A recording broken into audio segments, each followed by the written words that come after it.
कुतुब मीनार या लौह स्तंभ एक ऐसा स्तंभ है जिसे निजी और धार्मिक कार्यक्रम के तहत रूपांतरित किया गया, इसे अपवित्र किया गया और हेर फेर कर इसे दूसरा नाम दे दिया गया। इतिहास में ऐसे प्रमाण और लिखित दस्तावेज हैं जिनके आधार पर यह साबित किया जा सकता है कि कुतुब मीनार एक हिंदू इमारत यानी कि श्री विष्णु स्तंभ है। क्या आपको पता है कि अरबी में कुतुब को एक धुरी, अक्ष, केंद्र बिंदु या स्तंभ या खंभा कहा जाता है। कुतुब को आकाशीय, खगोलीय और दिव्य गतिविधियों के लिए प्रयोग किया जाता है। यह एक खगोलीय शब्द है या फिर इसे एक आध्यात्मिक प्रतीक के तौर पर समझा जाता है। इस प्रकार कुतुब मीनार का अर्थ खगोलीय स्तंभ या टावर होता है। सुल्तानों के ज़माने में इसे इसी नाम से जाना जाता था। अदालती दस्तावेजों में भी इसका इसी नाम से उल्लेख मिलता है। कालांतर में इसका नाम सुल्तान कुतुबुद्दीन ऐबक से जोड़ दिया गया और इसके साथ यह भी माना जाने लगा कि इसे कुतुबुद्दीन ऐबक ने ही बनवाया था। गाजियाबाद के प्रोफेसर एम.एस. भटनागर ने इस अद्वितीय और अपूर्व इमारत के बारे में सच्चाई जाहिर की है। कुतुब मीनार पहुंचने पर एक परास्नातक और सरकारी गाइड से सवाल किए जिसके कुछ अजीबोगरीब उत्तर दिए गए थे। जब गाइड से इस मीनार को बनवाने का उद्देश्य पूछा गया तो उत्तर मिला कि यह एक विजय स्तंभ है। किसने किस पर जीत हासिल की थी? मोहम्मद गौरी ने राय पिथौरा यानी पृथ्वीराज पर जीत हासिल की थी। कहाँ जीत हासिल की थी? पानीपत के पास तराइन में। तब इस विजय स्तंभ को दिल्ली में क्यों बनवाया गया? गाइड का उत्तर था पता नहीं। इस अवसर पर दिल्ली विश्वविद्यालय में इतिहास के एक लेक्चरर ने जवाब दिया, विजय स्तंभ को गौरी ने शुरू करवाया था क्योंकि दिल्ली उसकी राजधानी थी। लेकिन गौरी ने दिल्ली में कभी अपनी राजधानी नहीं बनाई क्योंकि उसकी राजधानी तो गजनी में थी। फिर दिल्ली में विजय स्तंभ बनाने की क्या ज़रूरत पड़ी? इसका कोई जवाब नहीं मिला।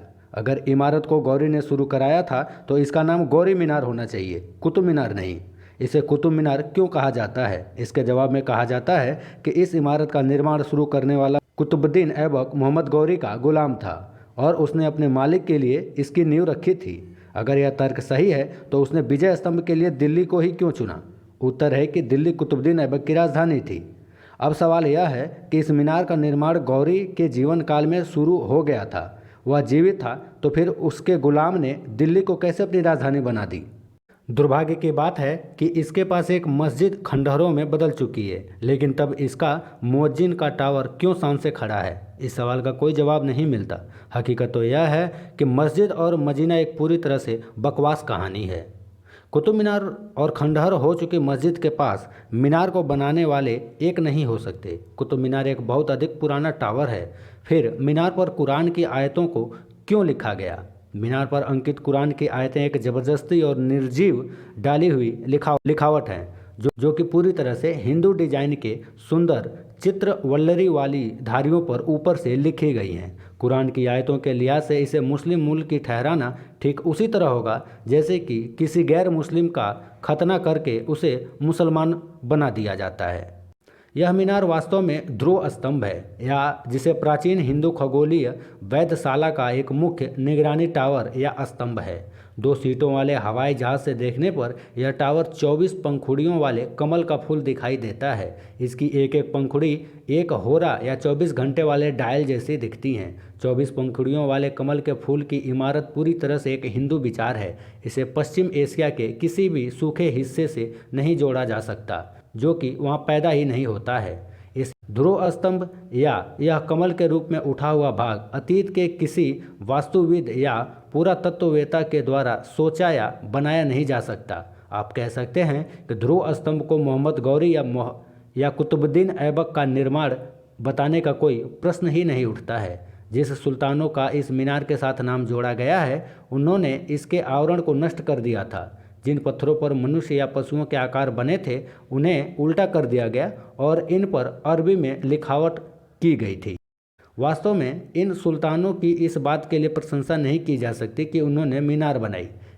कुतुब मीनार को लेकर ही इस बात के बहुत अधिक प्रमाण हैं कि यह एक हिंदू टावर था जो कि कुतुबुद्दीन से भी सैकड़ों साल पहले मौजूद था। इसलिए इसका नाम कुतुबुद्दीन से जोड़ना बिल्कुल गलत है। कुतुब मीनार के पास जो बस्ती है उसे महरौली कहा जाता है। एक कट्टर मुस्लिम और विद्वान सैयद अहमद खान स्वीकार करते हैं कि यह मीनार एक हिंदू इमारत है। अगर आप टॉपर के शीर्ष पर एक एरोप्लेन से देखें तो आपको कई गैलरियां ऊपर से नीचे तक एक दूसरे से फिसलती नजर आती हैं और ये एक 24 पंखुड़ी वाले किसी पूरी तरह से खिले कमल की तरह दिखाई देता है। 24 का अंक वैदिक परंपरा में पवित्र माना जाता है क्योंकि यह 8 का गुणनफल होता है। टावर की ईंटों का लाल रंग भी हिंदुओं में पवित्र समझा जाता है। इस टावर का नाम विष्णु ध्वज या विष्णु स्तंभ या ध्रुव स्तंभ के तौर पर जाना जाता था, जिससे यह स्पष्ट होता है कि यह खगोलीय प्रेक्षण टावर था। पास में ही जंग न लगने वाले लोहे के खंभे पर ब्राह्मी लिपि में संस्कृत में लिखा है कि विष्णु का यह स्तंभ विष्णुपादगिरी नामक पहाड़ी पर बना था। इस विवरण से साफ होता है कि टावर के मध्य स्थित मंदिर में लेटे हुए भगवान विष्णु की मूर्ति को मोहम्मद गौरी और उसके गुलाम कुतुबुद्दीन ने नष्ट कर दिया था। खंभे को एक हिंदू राजा की पूर्व और पश्चिम में जीतों के सम्मान स्वरूप बनाया गया था। टावर में 7 तल थे जो कि एक सप्ताह को दर्शाते थे, लेकिन अब टावर में केवल 5 तल हैं। 6वें को गिरा दिया गया था और समीप के मैदान पर फिर से खड़ा कर दिया गया था। 7वें तल पर वास्तव में 4 मुख वाले ब्रह्मा जी की मूर्ति है जो कि संसार का निर्माण करने से पहले अपने हाथों में वेदों को लिए थे। ब्रह्मा जी की मूर्ति के ऊपर एक सफ़ेद संगमरमर की छतरी का छत था जिसमें सोने के घंटे की आकृति खुदी हुई थी। इस टावर के ऊपर तलों को मूर्ति भंजक मुस्लिमों ने बर्बाद कर दिया, जिन्हें ब्रह्मा जी की मूर्ति से घृणा थी। मुस्लिम हमलावरों ने नीचे के तल पर सैया पर आराम करते भगवान विष्णु की मूर्ति को भी नष्ट कर दिया। लौह स्तंभ को गरुड़ ध्वज या गरुड़ स्तंभ कहा जाता था। यह भगवान विष्णु के मंदिर का प्रहरी स्तंभ समझा जाता था। एक दिशा में 27 नक्षत्रों के मंदिरों का अंडाकार घिरा हुआ भाग था।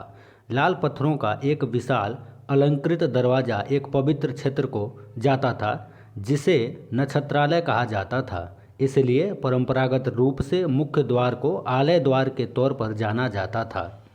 कनिंघम जैसे इतिहासकार इस दरवाजे को फर्जी तरीके से सुल्तान अलाउद्दीन से जोड़ते हैं, हालांकि स्वयं अलाउद्दीन की ओर से ऐसा कोई दावा नहीं किया गया है। सवाल यह है कि अलाउद्दीन के समय में यह स्थान पूरी तरह से चूर चूर होते खंडहरों में बदल चुका था। ऐसी हालत में अलाउद्दीन को क्यों ऐसी जगह पर एक शानदार अलंकृत दरवाज़ा बनाने की सूझी होगी जो कि कहीं से कहीं तक भी नहीं पहुंचता था। इसे मुअज्जिम का टावर बताना भी सफ़ेद झूठ है। कोई भी मुअज्जिम एक दिन के लिए भी 365 संकरी और घूमती हुई अंधेरी सीढ़ियों पर चढ़ने उतरने का साहस नहीं करेगा। ऐसे आदमी के निश्चित तौर पर गिरकर मर जाने की संभावना ज़्यादा होगी। गुजरात में कुब्बल अल इस्लाम मस्जिद का भी मेहराबदार द्वार भी पाए जाने वाले मंदिरों में पाए जाने वाले द्वारों से अलग नहीं है। इस इमारत की चित्रवल्लरी का रूप भी विकृत करने की गवाही देता है और सिद्ध करता है कि मुस्लिम आक्रमणकारियों ने मंदिरों के पत्थरों का मस्जिदों को बनाने में उपयोग किया था। टावर का घेरा ठीक ठीक तरीके से 24 मोड़ देने से बना है और इसमें क्रमशः मोड़, वृत्त की आकृति और त्रिकोण की आकृतियाँ बारी बारी से बदलती हैं। इससे यह पता चलता है कि 24 के अंक का सामाजिक महत्व था और परिसर में इसे प्रमुखता दी जाती थी। इसमें प्रकाश आने के लिए 27 झिरी या छिद्र हैं। यदि इस बात को 27 नक्षत्र मंडपों के साथ विचार किया जाए तो इस बात में कोई संदेह नहीं रह जाता है कि टावर खगोलीय प्रेक्षण स्तंभ था। इसके साथ यह भी सिद्ध होता है कि कुतुब मीनार एक मुस्लिमों के भारत में आने से पहले की एक बहुत अच्छी इमारत थी।